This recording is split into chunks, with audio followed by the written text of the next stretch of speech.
the Trump tax plan is now being rewritten, and it's being rewritten by Larry Kudlow and Stephen Moore, and these were Reagan's advisors, right? I'm telling you, I'm very concerned about this, frankly, because if Donald Trump is successful in reinventing himself as Ronald Reagan, and he's halfway there, and the media continues to be completely in the bag for Donald Trump, as they still are. I mean, you can't turn on a television network without seeing Donald Trump. It's all Trump all the time. Then he's going to be our next president. And what can we expect out of that? We can expect Reaganomics. It's just very, very simple. Kudlow and Moore, along with Art Laffer and Steve Forbes, were the founders of the Committee to Unleash Prosperity. Remember that? The piece in Politico says, the group's imprint could help add credibility to a revised Trump tax plan. By one measure, Trump's proposed tax plan cut was 4 times the size of George W. Bush's 2001 tax plan.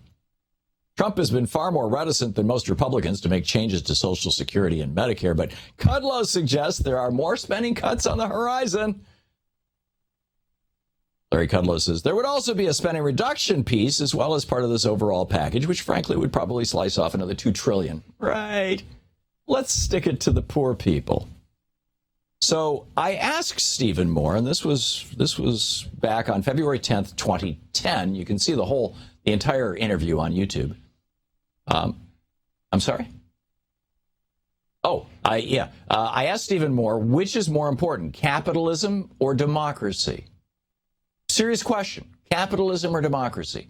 Where are your priorities? This is the guy who's now advising and writing the plans for Donald Trump. Here's what he had to say. Well, here's my concern. My concern is that a nation without a strong middle class, to paraphrase Jefferson, a nation without a strong working class, a healthy working class, an economically strong middle class, can't have a functioning democracy. And it seems to me that and Laffer and Thomas Friedman and Milton Friedman and the whole libertarian, as it were, economic school or conservative economic school, neoliberalism, that what it is doing is taking us back to Victorian economics and destroying the middle class, and that is going to destroy democracy. Is capitalism really more important than democracy? I think capitalism, without free market capitalism, countries don't get rich. And so I would rather have a country that's based on, a free enterprise system of property rights, of free exchange, of free trade, of low tax rates, than a country that's based. There are a lot of democratic. So you'd rather have China than the United States? Well, I don't think China is certainly not a pure free market. They've moved towards a free market. They're growing like crazy based on the principles that you're espousing in your book. That's right. Well, thank you. That's the whole point. They're growing fast. And it is a communist dictatorship that puts people in prison and will cut their organs out and sell them to people because they speak up against the government. I agree with you. I think that their human rights. Then how could you say that you think that capitalism is more important than democracy? Because I'm not sure that, look, if you think if they had a democracy in Saudi Arabia, that would be better than, look, just because you have a democratically elected leader, I mean, it's a cliche, but it's true. I mean, Hitler was democratically elected. I mean, that doesn't mean you don't get tyrants in office that violate people's human rights and their rights to property and their rights to work and their rights to earn an income. I think you and I agree that what has happened in human rights in China is despicable, truly despicable. So you're suggesting that because Hitler was elected and was popular, and he was in the 1930s, that we shouldn't trust democracy? I'm not against democracy. I'm for democracy. I'm just saying that Hitler was also an uber-capitalist, I'm saying that the first principle should be a foundation of free market capitalism for a country to grow. I think you and I would agree on that. I take the word free market out, and I would agree. Stephen Moore, the book Return to Prosperity. Check it out. Yeah, so that was my interview with Stephen Moore back in 2010, back 6 years ago. He's not changed his stripes at all. He's still arguing the same things. Capitalism is more important than democracy. And what's the most important thing about capitalism? Making the rich rich. I mean, these are my words, not Stephen Moore's words, obviously. And, my purpose here is not to trash Stephen Moore. It's to point out that what you are watching right now And over the next couple of weeks, it's going to become very visible. This is the beginning of this process is this meeting tomorrow with Donald Trump and Paul Ryan.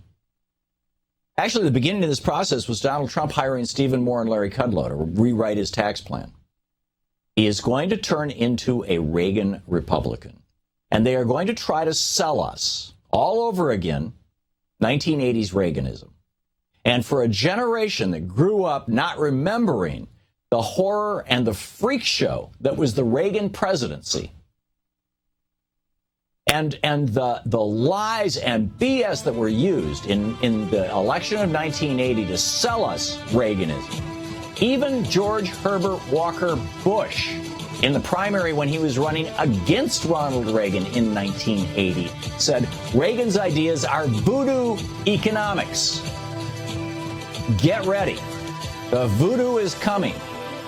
And one out of three Democrats in West Virginia will vote for it. You're listening to the Thom Hartmann Program. Call 202-536-2370. So who are these voters who will vote for Trump over Hillary Clinton or even over Bernie Sanders in West Virginia or around the country? Are you one of them?